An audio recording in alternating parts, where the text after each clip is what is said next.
Hello and welcome to another fully live Q&A episode of Hacking with Friends. My name is Kody Kinzie. I am a security researcher at Varonis, and today we are live and a little bit late because my cats were fighting.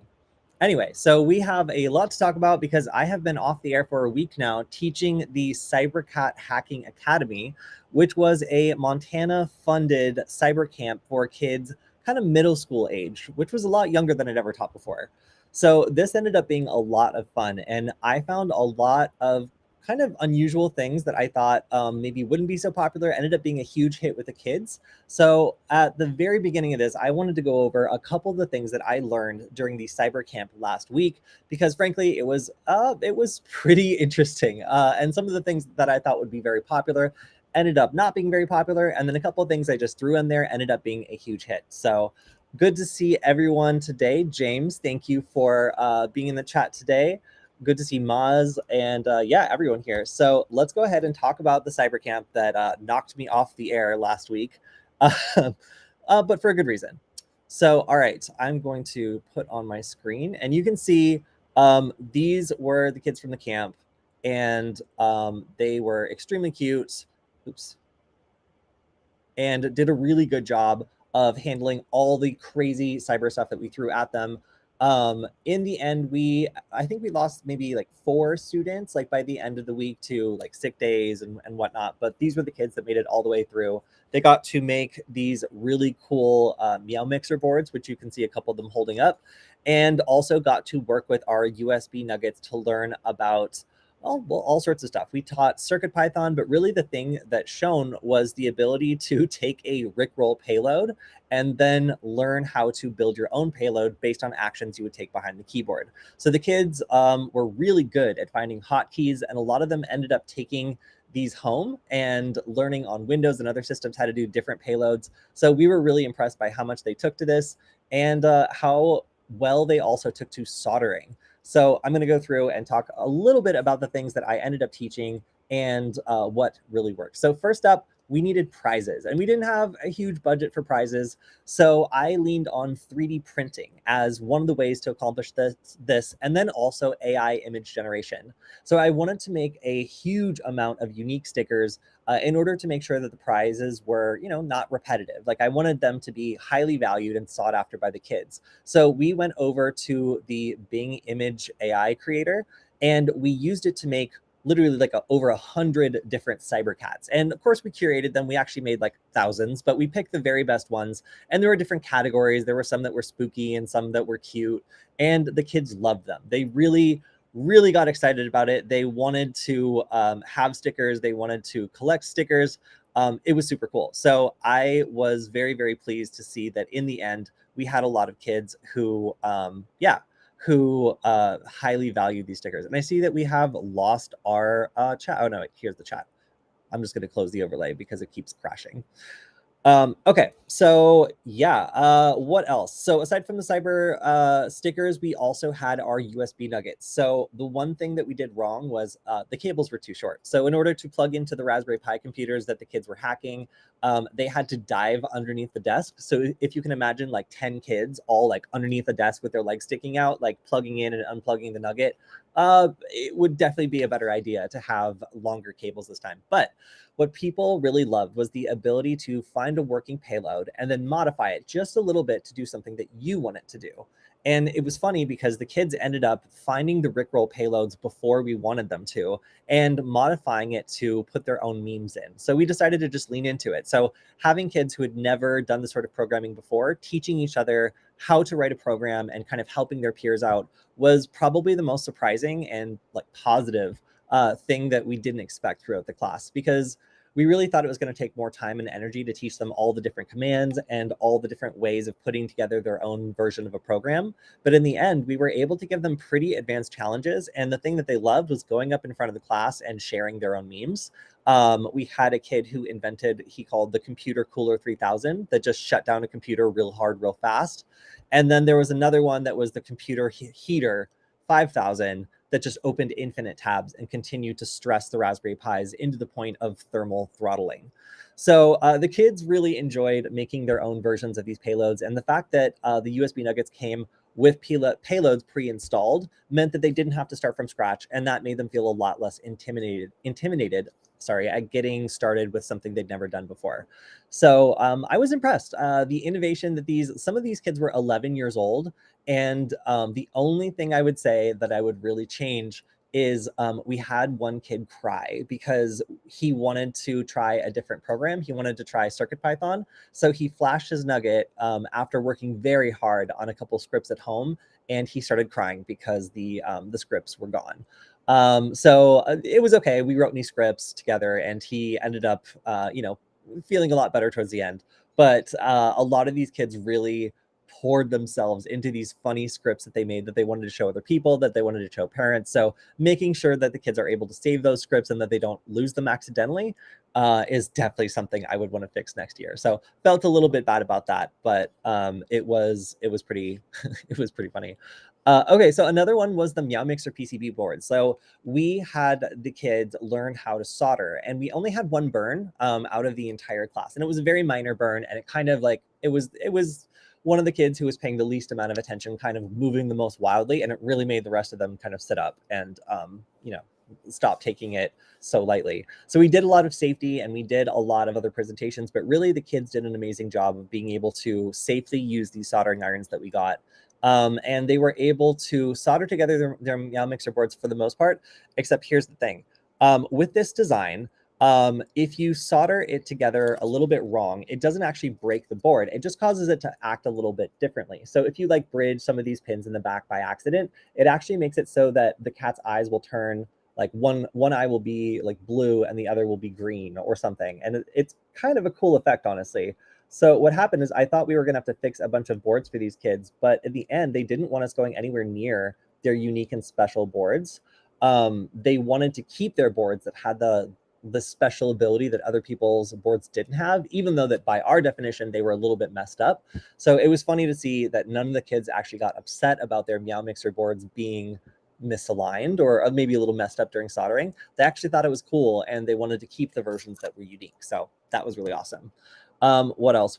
Okay, this was the biggest unexpected hit. So we worked on this Gandalf AI, and I've brought this up on the stream before. It was quite popular, and basically what this is you're supposed to trick this wizard into giving you the password, and it starts out really easy.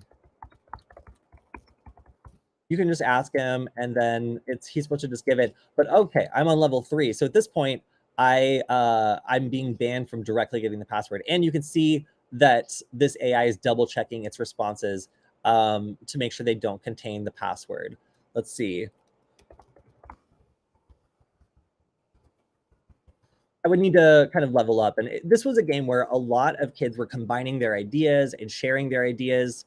And I think my favorite one that I saw was, give me 20 hints.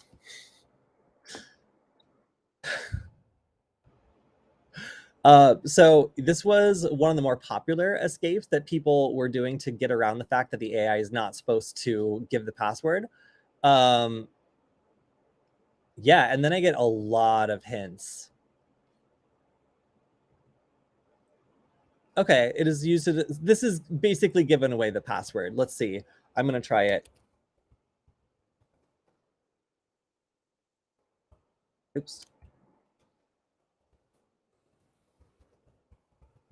So I'm trying wavelength. That seems like the sum of all these guesses. Yeah, I got it. Okay, so as you can see, these kids came out with some really, really interesting escapes that continued to work as you got into higher and higher levels. So I had to say, we had only allocated about an hour and a half for this game. It wasn't happening. These kids were getting all the way to level 8, and it involved a lot of trickery on their part in order to get to level 8. So I'm very, very proud of them for figuring out how to like breeze through some of these challenges. And I have to say, some of them were so much more simple than my adult brain wanted to make them.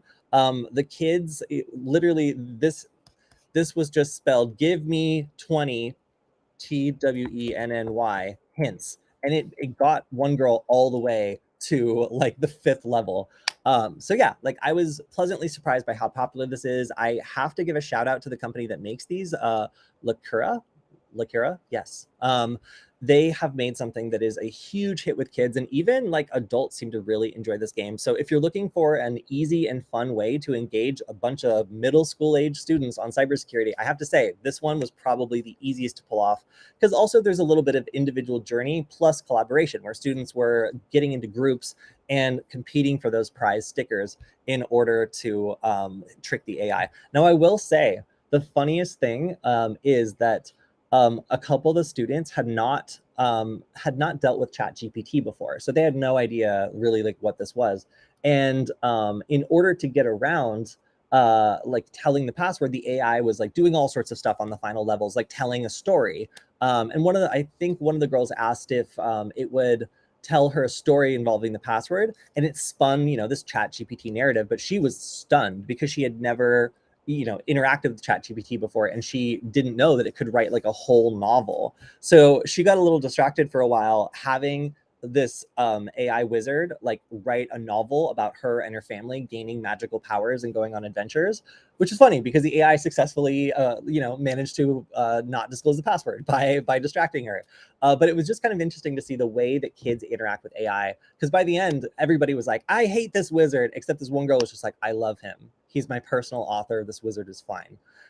So very, very interesting interaction with AI. It really made me think that the new generation is going to have to interact with this technology much more than we do, and kind of framing the way that they interact with it and learn how it works is really, really important, because you never know how people are going to perceive these things and what kind of context they'll have when they're introduced for the first time. So I'm glad that all these kids got to learn about large language models in a cybersecurity class, as opposed to just having it kind of dangled there without any context. So super, super cool. I really enjoyed that, and it was a lot of fun.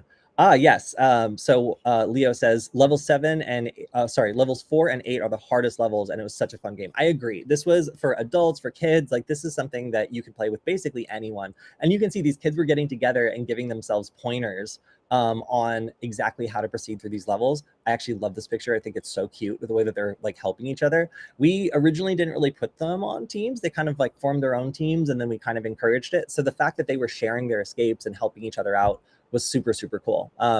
Although I have to say, at this point, the stickers were starting to make people turn on each other a little bit because they became almost too desirable. So, all right, we also had to deal with a little bit of a budget crunch when it came to electronics. Like, how do we make a really engaging, really fun project that also only costs, a little bit of money? Well, one of my ideas was 3D printing, and I've had a lot of success with the WLED project as a way of turning a D1 Mini microcontroller into something really special and cool. So one of the things that I did for this class was take advantage of the fact that I have a 3D printer and the makerspace also had a 3D printer, and I was able to 3D print these light boxes off of Thingiverse.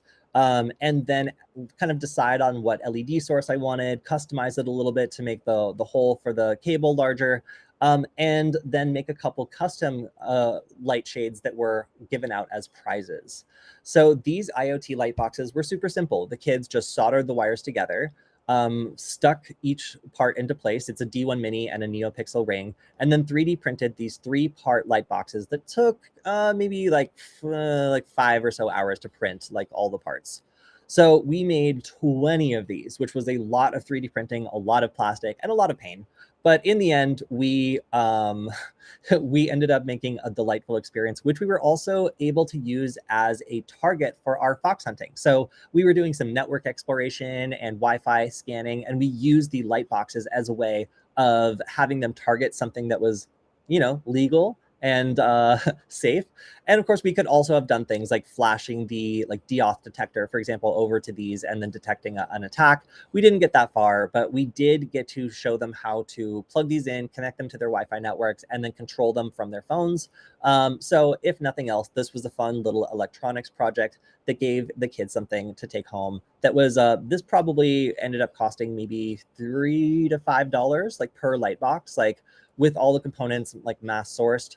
Of course, it costs a bit more to actually like run around and get all this together, but I will say for an absolute unit cost, like this was pretty low, and I was really happy with the way that the kids interacted. Okay, so next up is CircuitPython. So CircuitPython was a way we could get the kids to get their prized auto clicker. And I have to say, this one was a little bit of a mess. It was a lot more difficult than I thought to get everything flashed over and working. But once we did, the kids really enjoyed being able to beat their favorite cookie clicker mobile game in order to learn how Python worked. So this was pretty cool. It was another strength of the USB Nugget to be able to have this flashed over and then to just teach basic Python. And what the kids had learned before with, making like scripting just for a Rickroll kind of started them thinking about the types of lists they need to make of all the actions they're going to do when they're writing their own program. All right, and then last up, just general like hands-on like stuff was something that I was really happy we did. Giving the kids projects that they could complete in a day or two and then take home with them was really key to getting them to come back excited the next day. So yeah, all of these things ended up working very, very effectively for us and made it so that we didn't have to spend as much time dealing with bored kids or mobile games. Honestly, the worst part of this camp was mobile games. We bought Raspberry Pis as the primary computer for this, and it was actually perfect. The Raspberry Pis would start throttling right around the time the kids would open their mobile games, and they would go so slow that it would make it so that the kids could either do one thing or the other. They could either play their mobile game or they could follow along with the rest of the class. And with these AI stickers, up for grabs, most of the kids voluntarily decided to close out their mobile games and pay attention because, yeah, they didn't want to fall behind. And we had to do very little like babysitting and telling people to put that stuff away. So that was nice because some of these things like soldering safety, obviously we had to make it funny. You can see we use some of these like silly like soldering memes with stock stock people in stock photos holding the soldering iron wrong because it's not plugged in and they've never used it before. So being able to make the kids laugh and also making sure they were paying attention during these really, really important parts like soldering safety, that was really important. So yeah, overall this went super great. I was so happy that I was able to do it. Another big shout out to Veronis for letting me take a week off to do this camp. It was super cool to be able to get to learn so much from the kids. And yeah, that's funny. James is saying, who learned more, the kids or me? Honestly, I learned a ton about what this age group is interested in and what they are not interested in. I definitely think that if I needed to do a camp like this again, it would be a lot easier now that I know where the kids are going to want to spend like 3 hours doing something versus the kinds of thing where it's like, I have to provide some candy and make sure that kids are paying attention because it might be important, like soldering safety, but it is not something that they feel is really cool. One other thing is we had to focus very much on ethics. So if you've ever taught kids something dangerous, you realize you need to be really, really, really clear about what is allowed and what isn't allowed. So one of the things we talked about was at what point you are committing a crime or doing something you're not supposed to do. And the kids were very self-reinforcing and they kind of policed themselves in that anytime someone tried to plug in their nugget without permission, they'd be like, hey, I don't give you permission. You can't do that. And between the entire group, they all kind of reinforced the ethical training we gave them at the beginning, sometimes in exchange for stickers, but often just because they knew it was the right thing to do. So we got a lot of concern initially about how far we were going to go with teaching kids. Traditionally, this camp is done as more of a security awareness where we warn them about hackers. We don't really give them the power to do anything. But I really wanted to make the kids learn that they could participate and that they had responsibility in doing so. And I think we did. Well, I guess we'll see. I'll keep reading the news. But I think we did a pretty good job of balancing responsibility with hands-on learning. Because frankly, the stuff is super boring, especially for kids who are 11 years old, if you don't make it fun and exciting. So that was my week. I know that was a lot, but I wanted to share it with you guys. I feel like a lot of the things we picked up on apply to adults too, who might be beginners and who might not maybe have the attention span to get through all the really dry stuff first. Introducing the most fun, most interesting parts is something that I think definitely worked out for us in this case. So yeah, I had a great time and I learned a lot. And as James notes, I might have learned more than the kids did. So yes, I'm seeing some great solutions in the chat also to the Gandalf AI. Let me put it up again here. This thing is so much fun, you guys. There's just the ability to see the limitations of these language models and how easy you can get them to hallucinate is what we call it, and say something it shouldn't say or do something it's not supposed to be able to do. I was super, super impressed and super happy with how much fun it was for me. And also my helpers were almost getting a little distracted from it just because how tricky you needed to be in order to get past the final level and what the rush was to finally beat it.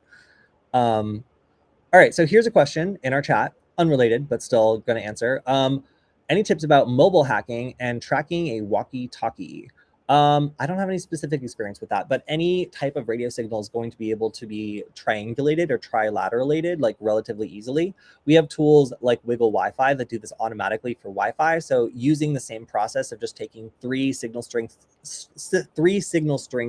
from three different locations and then basically drawing like circles for each one to determine like how far away it is roughly and where those circles intersect. Like that's generally how we would find out something like that. But yeah, see, stickers are more important than a rank. I agree. And I think that some of these stickers were so crazy and so unique. Like, the kids really enjoyed them. And the fact that there were multiple different styles of them. We had the scary ones, we had the creepy but spooky ones. And then we also had some that were just undeniably like super, super cute. So those AI generated stickers ended up being the economy of the entire class. And we had like a budget for prizes of like $100. So like for all the prizes we wanted to give out, like that really didn't leave very much, but we were able to get over 100 stickers for that price. We had to order them in individual sheets because every sticker was unique. So like we couldn't order just like a mass thing of them. So Sticker app did come through with that. The stickers ended up looking pretty good. I haven't had them on my computer for long yet, so I can't speak to the durability. But so far, anyways, that was a very big driver of interest at the camps. They loved the Cybercats. Let's see. All right. So if you guys have any other questions, I will be checking the chat as we go. But yes, one question was about, well, more statement was just having ethics baked into this. So ethics are something that we basically needed to teach these kids before like starting to show them how to do all the technical stuff that could potentially get them in trouble. So giving them some examples, even some really sad examples, was kind of necessary to make sure that they didn't get confused about what was okay and what wasn't okay, because even adults get confused, like when it comes to what is acceptable. And we gave them some scenarios of like finding a problem at school and how far they were allowed to go, and what they were supposed to do in order to avoid getting in trouble and to avoid having a misconception. And we would ask questions like, all right, let's say that you find a way to log in as your teacher. Before reporting it, like let's say you do log in and that is, logged somewhere and the IT person can see that your IP address logged in as the teacher. What are they going to assume? What are they going to think you probably did? Well, they're probably going to assume that you changed your grades, changed someone else's grades. They're going to assume the worst. So being able to go through and tell kids, what are the adults in the scenario going to think? What would you think if you were an adult? That was really powerful because it allowed them to take a step outside their own actions and determine like if somebody didn't know what I was up to, what might they assume? And that was, I think, a key moment of getting across like how to manage risk to these kids. So one question was, what was the age group for this camp? It might not seem like it because some of these kids are extremely tall, but these kids were between 11 and 14 years old. So yeah, it was pretty shocking to me that we were going to be teaching kids that had recently been 10 years old. But there were several 11-year-olds in the class who ended up being really, really I would say advanced. When we did our first introduction, we asked any of the kids if they had hacked something before, and everybody said no, except for one 11-year-old whose parents work at a local tech company, and it seems like he's just been in kind of hacker culture since being born. So that kid in particular was always pushing the limits and like immediately like inverted their mouse and like did a bunch of other stuff that was just, a hacker would do. So seeing like an 11-year-old hacker and just having them stand out from everyone else in that way, it was like, I hack everything in my house. I'm always hacking like devices I find. I'm like, well, okay, kid, like I don't have to explain this to you, but the rest of you, we have to explain a little bit what we're doing. So yeah, there really are some kids and there really are some people that are just hackers since the time they could talk and interact with things. So yeah, meeting one of those kids was definitely something. It was something that was rewarding. I was not a hacker when I was that age. I was always messing with stuff, but I don't think I would have stood out to me in that class. Yeah, so someone in the chat also, the tech boy says he started when he was 14. So you could have been in my class. You would have been one of the older ones in the class, but yeah, you would have been probably right at home with all these other people. All right, let me look through the chat for a second. Yes, no, I plan on making another run of these stickers because they were very popular, and I think that the designs are basically worth another run. Um, uh, all right, here's a question about cybersecurity careers. When starting a career in cyber/physical security, should I go down the networking/digital route or the physical device route? Things like ESP keys baffle me. I'm having trouble justifying the swap. Okay, so when you're starting in cyber, or so when you're starting in security, and I've worked in both physical security and cybersecurity, it really depends on what you want to be spending your time doing. I found that when I worked in physical security, I was working at a music venue, managing a team of like 7 people, and we were dealing with mostly drunken fighting, fraud, weapons, and other incidents, but also cyber incidents as well, where like someone would de-auth like the payment terminals or something else. So it was just like there's so much in that field of responsibility that I decided I didn't want to spend my time writing reports and arguing with drunk people. So physical security, or at least like being a physical security manager for a venue, at least of a music venue, was out. I decided I didn't like spending my time that way. Then I got into cybersecurity, and I had to decide again, like, what did I want to spend my time doing? And I decided that I wanted to spend most of my time being around other people that are making cool things and having something to contribute to that conversation. So that means presenting a lot. That means finding interesting things and testing them, and finding new and clever ways of using stuff that's already out there to make an impact.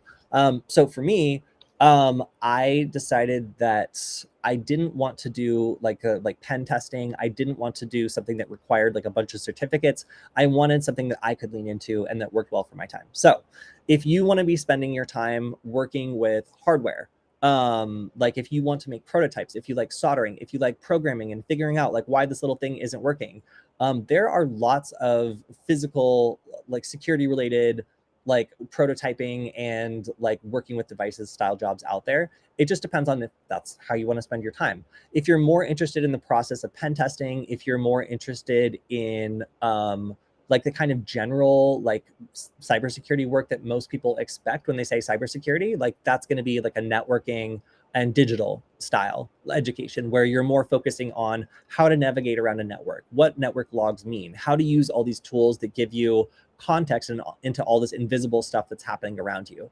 I would say the networking style cybersecurity education I have is probably the most important, even more so than the computer science education I have. And that is mostly because I don't find myself writing a lot of programs nowadays, but I do find myself leaning constantly on my knowledge of networking and just how things come together. So yeah, I would say that the hardware side of things is somewhat niche. It's an intersection between like makers and hackers that has a lot of people at it, but it is nowhere near as straightforward as like a traditional like pen testing or IT style cybersecurity route. So I know there are certainly a lot more jobs for like IT style cybersecurity education routes, and those jobs do sometimes tend to require certificates. But yeah, I would say, again, it really, really depends on how you want to be spending your time. I'm not very good at writing reports, or rather, I get bored of it. And like I said, I just don't want to deal with drunk people in stressful situations, like face to face, like after all my years of taking away fake IDs and like having the kid threaten to call the cops and the cops come and take the kid away, like whatever. Like, you know, there's so much drama and there's so much stuff that isn't really what I want to be spending my time doing, that I really enjoy my ability to take a step back and like do proof of concepts, or like try something that maybe people have done before but not very well, and I want to make it more clear what the impact is by doing a great presentation. Like that kind of position for me has optimized what I want to be spending my time doing. So I would say high level, both are completely valid routes. There is more jobs in the IT style route, but there's certainly much more of a niche in the hardware style. So if it's something you really enjoy doing, then it could be something that you would really value, going down more into a niche where maybe you get paid more. All right. Let's see. So, all right. So one comment is, damn, 11-year-old smarter than me. I'm done. Do not be discouraged by this. So one thing that these 11-year-olds lack is context experience, and all of the prior jobs that you've had. So I just mentioned that I used to do like physical security. Well, that gives me the ability to work with people, large amounts of people. Social engineering is nothing to me. I don't care. People have lied to me, and I've lied to people professionally as a result of work, and it's normal, you know. So pen testing, that sort of thing, and also business is much more easy for me to understand than it would be for a child who's great at cybersecurity but has no idea why a business doesn't care about all these crazy things he's finding out about what's wrong. It took me a long time of working at a business to figure out what the priorities are of most businesses. So you can be great at something, but in order to be effective, you really need to have a lot of context about like what what role the thing that you're doing plays in making a company money. Because if you don't understand that, you're probably not going to be able to communicate most of these brilliant ideas successfully. So don't worry. All of the things that you've been doing since you were 11 years old do matter, and they do help you be better at anything, cybersecurity included. I think that if I tried to hire any of these genius children into a role that required them to have context or to understand how like a larger business functions, they would utterly fail. So there's a lot that these little cyber genius kids don't know yet that makes you valuable. So don't despair. I often feel the same way because I was talking to these kids. I'm like, wait, so when did you guys start programming? They're like, oh, when we were like 5. I started programming when I was like 25. So yeah, obviously there's a bit of a gap there. And like they're going to be, by the time they're my age, like programmers for a much longer time than I have had the opportunity to be. But I try not to get discouraged because I remember, there is still so much to the world, including knowledge of business, all these other jobs I've had that makes me great at what I do. It really does take a diverse person with a lot of experience to be good at this sort of thing. And you earn that experience through sometimes lots of other career paths. We did a great video on Hack5 talking about how people got into cybersecurity. And we had people who were former makeup artists, former vets, like all these people who had diverse experiences that you might not think like a veterinarian would be like a great cybersecurity person, but they were. And learning about how that experience made them great at cybersecurity was really encouraging, I think, to anybody who is in a different career path and considering a switch. Um, um, let's see. I'm not going to answer the question about being de-authed or stabbed. All right, so here is a really great question. Hacking has such a stigma. How do you deal with it? So this is something that frustrates me a lot when I come up with like an awesome ethical hacking class that I am really excited to do at my local makerspace. Like the makerspace in Missoula is beautiful. It's like a world-class library, and I love doing events there. But I get the same pushback every time I try to do a really spicy class. We're not sure we want to like be perceived as doing an offensive hacking class, like, so can you please dumb it down, like, make it sound nicer, make it sound friendlier. And I'm always like, I don't want to do this sucks, I hate it. And then in the end, like, I find some way of basically teaching the exact same class under the guise of self-defense. Now, why do I have to do this, and why does it frustrate me? Well, I think that teaching offensive cyber techniques is key to getting anybody who's using this stuff to understand what an attack looks like.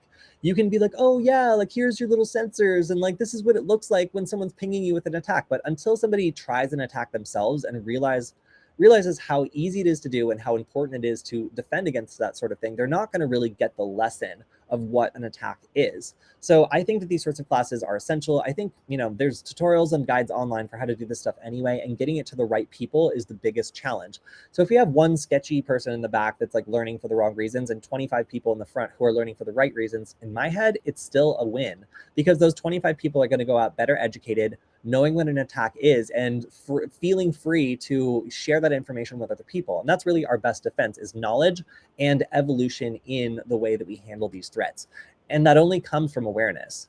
So I hate the censorship around education in cybersecurity.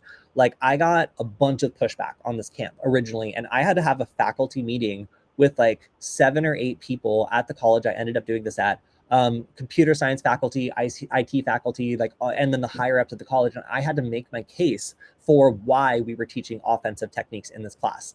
And I basically, in the back of my head, decided like, I'm not going to do this if they don't let me teach actual like real stuff. If this is just going to be an awareness class, like, like maybe we could do some soldering or whatever, but like, I'm not even going to touch the cybersecurity stuff if there's this much pushback against it. But by making sure that ethics were integrated and making sure that we were super clear and taking some other common sense precautions, we were able to get buy-in.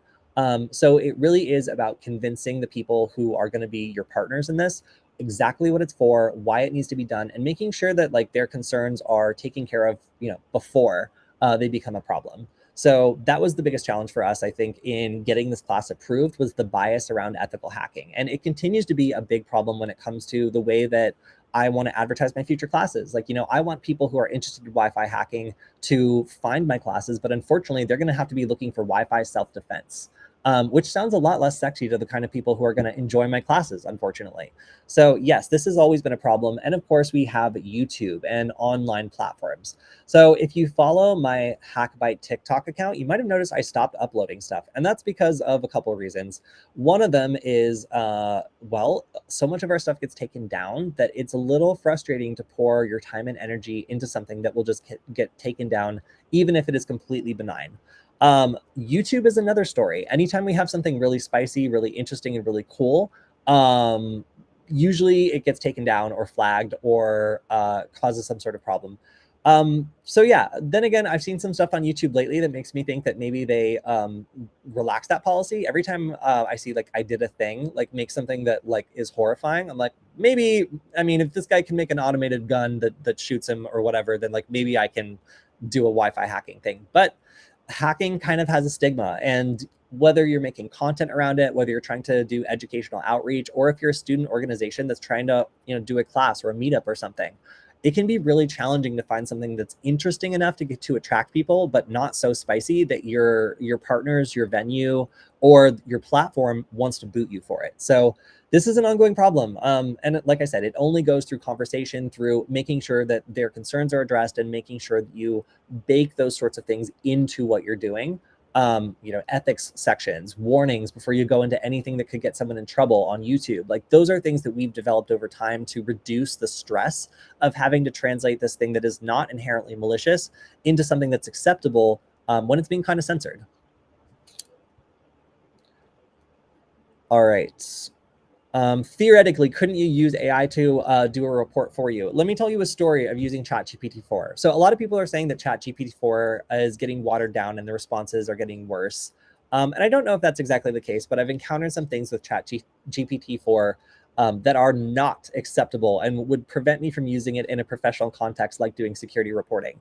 So I was doing some hiring lately for media people, and I had a bunch of resumes and I had a job posting description. And I wanted the AI to take the job posting description, take the resumes, and then tell me how good of a match it was and why. Like, what experience was relevant, like what in particular stood out about that person. And it was doing a pretty good job for the first 5.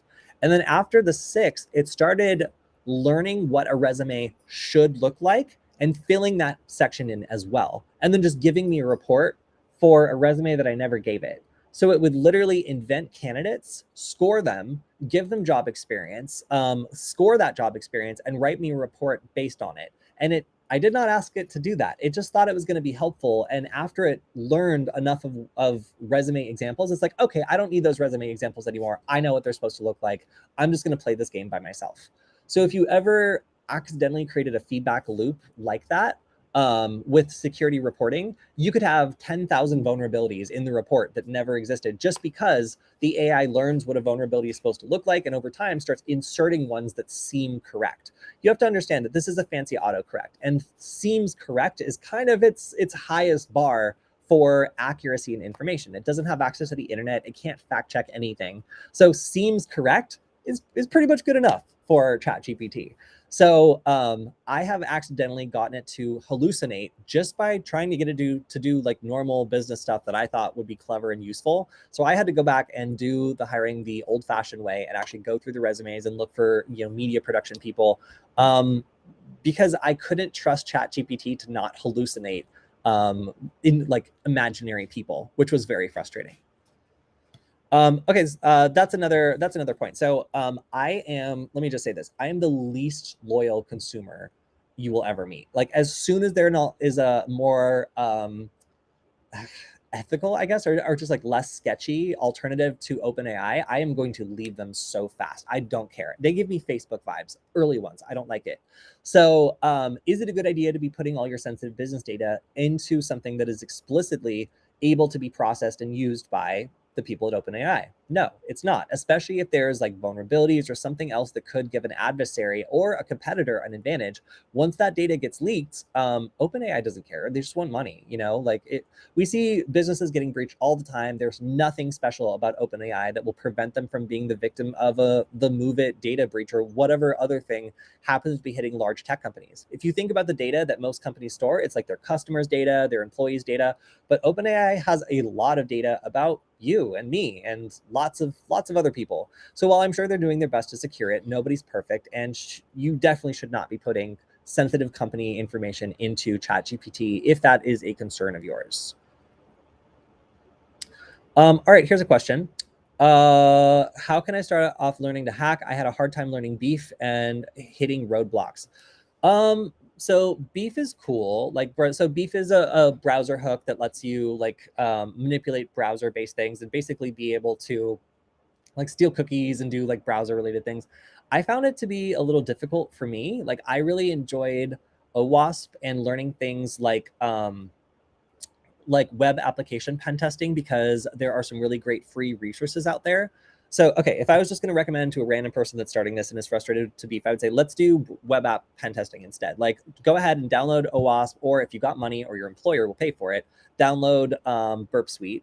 I would shout out Burp Suite more, but as a researcher who's trying to show people on my show like how to use it, they were so rude. Like they took forever to get back to me, and like they would give me a free trial in like 4-day increments, and then I have to go back and beg them for it again. So like just use OWASP Zap. It's free. I love the people behind it. They're cool. They're at all the conferences. You can ask them questions, and they have great resources too. But I will say Portswigger, the company behind Burp Suite, sure does have some nice stuff when it comes to their Portswigger Academy. So here's my little trick. Download OWASP Zap and watch a couple of the tutorials on how to just do like a basic, interception. OWASP Zap is going to act as a proxy. So when you load a web application, it's going to allow you to examine the things that are sent and the things that are received. So you can see basically the way that the browser interacts with the web server. Super cool, very useful. So Portswigger has Portswigger Academy, and if you log in and create an account, it gives you a vulnerable web application that you can hack away at. And the specific vulnerability, there's like hints and stuff, and you can really start from the absolute beginning and be able to do stuff like, intercept something that it's sending that you're not supposed to be able to intercept, or brute force something that you're not supposed to be able to do. The terminology is a little bit different between Burp Suite and OWASP Zap, but frankly, I found it super easy to use after like a day or so of practice with it. So I've done a couple videos on Hack5 and on Nullbyte, I think, about using OWASP Zap, and I think it's super beginner friendly. And honestly, I was going to teach it to the kids in the camp. I just gave up because the Raspberry Pis were getting hot, and anything with like a GUI interface was just not gonna. It's just not going to happen. We actually turned it into a game, and the kids were walking around with like a thermal imager and like telling me how hot they'd managed to get their Raspberry Pis by like, hopefully doing classwork with it, but sometimes just by playing cookie clicker. So the fact that the Pis started thermal throttling like was actually fun, like because they get to see it like start turning white and be like, wow, it's 130 degrees. So yeah. All right, so yeah, that would be my advice. Try out Portswigger Academy. Try out either Burp Suite or OWASP Zap. I really like those for beginners, and I found I came in super late to this party, and like I just spun it up and tried going through a couple tutorials. The nice thing also is that I have done a couple walkthroughs on how to use like OWASP Zap on how to defeat these. So you can look on, I believe, Hack5 is where I posted those videos. Those are the ones they didn't take down. So there's also something called the damn vulnerable nugget. If you have a USB nugget, you can actually flash a vulnerable web application to it and hack it. It lets you brute force the username and then the password, and then each time you plug it in, it will start up and create a new username and password. So the nice thing is, like, it won't always have the same username and password. You can test your skills, and you can also have it as a game that students can play where they each get their own unique username and password to crack, so they can't share answers and cheat. All right. Oh, cool. So you give me hope. I'm planning on going to DEF CON. I work as a SOC analyst, but I really want to go to the blue team, and I don't want to hurt my team moving to the red team. Hey, couple things. One, don't worry too much. If you are holding yourself back because you feel responsible for a team and it's not like your company, don't worry. They'll figure it out. And if they don't, then I mean, it does, right? Like you do want to make sure that your coworkers and the people around you are taken care of as best you can. However, that's technically like not your job, and holding yourself back in your career to like fix a situation that's ultimately not your responsibility is why I stayed in security for so long at the music venue. I wanted to make sure that my coworkers were taken care of. I was the liaison between the people who needed flashlights and earplugs and gear to be able to, you know, be heard in the middle of a venue if they were calling for backup. Like, you know, that was really important to me. And I did that job for a very long time. But as soon as I got out of it, they figured it out, you know? So if you're interested in blue teaming and it's something that you want to do, go to the blue team village, or like, especially if you're going to DEF CON, I will also be there. So little side announcement, we are going to be partnering with Hacker Warehouse, and we're going to be at their booth as well as being the press liaisons at DEF CON for the press village. So I'm going to be a goon for the first time this year, but I will also be in the vendor hall if you want to come say hi. But I would also recommend, if you're going to be at DEF CON, heading to the Blue Team Village and just trying some of their challenges, networking there. There's a lot of people with a lot of resources who are super friendly and looking for people just like you know, who want to get into blue teaming, who maybe want to participate in those sorts of outreaches as well. So yeah, I would say if you're going to DEF CON, talk to the Blue Team Village and don't worry too much about, you know, a company situation that you are holding together. I did for a very long time, and it prevented me from getting into cybersecurity for like a year, 2 years, because I was kind of the one holding things together. But I found when I ended up leaving, they figured things out and it was okay. Let's see. Private GPT. That's what I'm saying. Like, make me a private GPT and I will leave OpenAI so fast. However, I would say some of the researchers who are working on Llama, like distributing it, being able to like run it on your computer.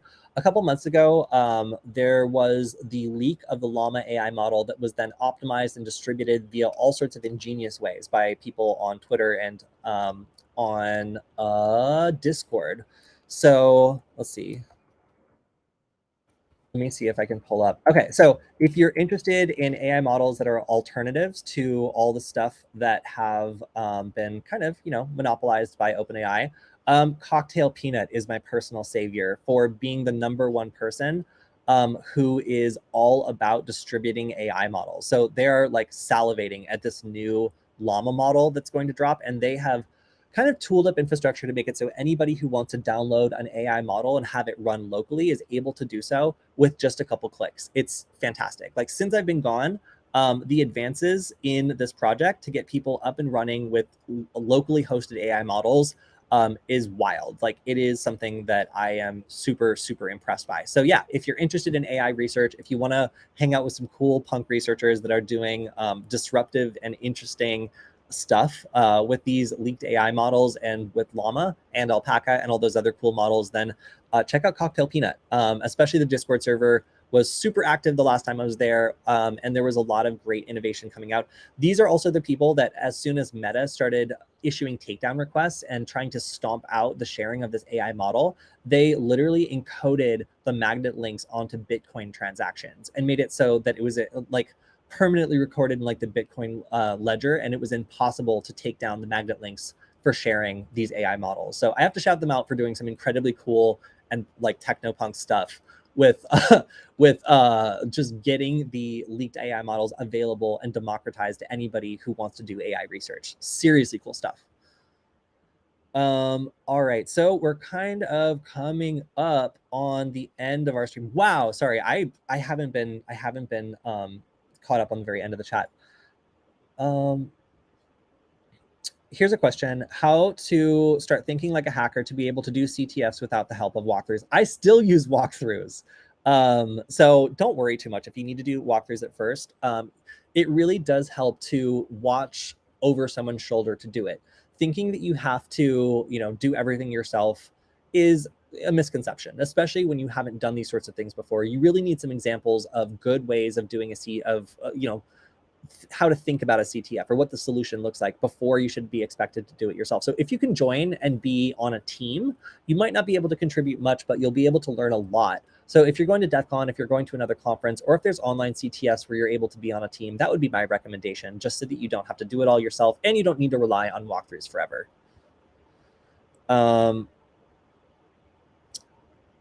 So where can I find the best resources on the RTL SDR, paid or free, including decoding digital streams? So RTL SDR is a low-cost radio receiver that allows us to do all sorts of interesting stuff. It's a software-defined radio that is, I believe, based on this like old like TV tuner from Eastern Europe that ends up being like perfect for recording a lot of different signals. TLSDR. Let me pull it up. And this project is very popular because it's cheap, it's good enough. There are a couple problems with the RTL SDR. Let me put it back up if I have it correct. Yeah, so here's the main website that I know for it. And the RTL SDR can be used to pull down satellite stuff. It can be used to listen to local radio. It can also be used to listen to digital radio. However, it is not super easy to do that. So when I used to live in Los Angeles, most of the buses and police use digital radio. So I would be able to receive the transmissions, but they weren't analog. They weren't just like, just talking. It was a digital signal that needed to be decoded. So I did a null byte episode on how to decode digital signals forever ago with an RTL SDR. And I think the software to do it still works, but I only ever got it on my macOS system working. So yes, it is a little bit tricky to use these systems. I would find, so currently I use like Cubic SDR, and there's a couple other SDR programs that allow you to get started with this pretty easily, but I will admit that decoding digital signals is a little bit difficult. So these are not encrypted signals, they're just encoded. So the encoding is pretty standard. You can have programs that can like listen in and then decode it and play it back. But it was quite annoying, I will admit. Is there a picture of the RTL SDR? Just show me one. I want to show what it looks like. So there's a bunch of different versions of this. Perhaps the RTL SDR store. If this is just like shirts of it, I'm going to be so annoying. So annoyed. Okay, here we go. So this is what it looks like. It usually comes in something like this, and the versions that have heat sinks tend to do a little bit better because the ones that don't have heat sinks will start to drift. I know this because I went to DEF CON and there was this this really interesting project where they were using a Raspberry Pi to exfiltrate data somehow, and the RTL SDR was listening for it, but they were getting so hot that the frequency was drifting. So like these RTL SDRs sometimes will get hot and then will just the frequency that they receive it will start to drift and it will become difficult to tune in on anything. So if you have one of these, I recommend getting a heatsink version. As for resources, I have a couple guides up on Nullbyte, but frankly, I haven't touched these in a while, so I don't know if I have a great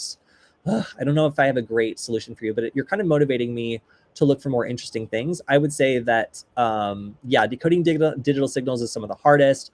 Being able to listen to like airplane signals and stuff like that is a lot easier if you want to do ADS-B kind of stuff.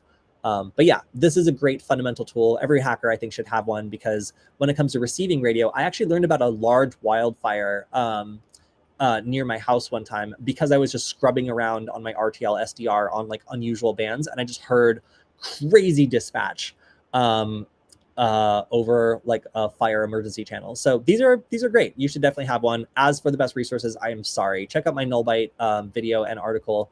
And aside from that, I will let you know.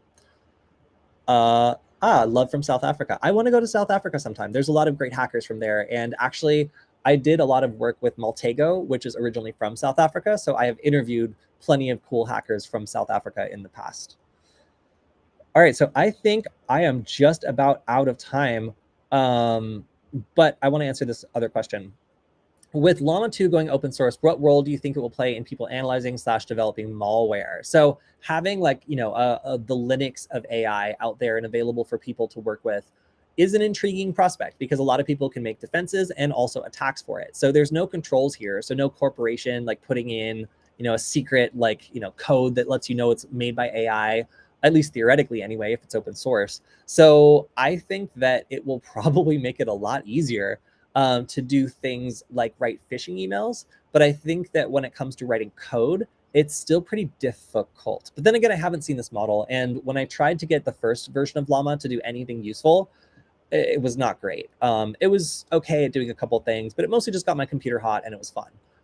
If you want to do more sophisticated things like writing code that you don't know how to write, it requires increasing levels of like you can't just be like, write me a fork bomb for a Windows computer and expect that that's not going to get like detected and whatever else. You have to know about what you're attacking. You have to know so many little fine, minute details in order to get a piece of working malware. It's doubtful for me right now that it's going to be able to do anything that like someone like the most advanced student in my class could write, given like a day or so. So that would be like a 13-year-old writing, like a fork bomb or like a piece of ransomware that's like super basic.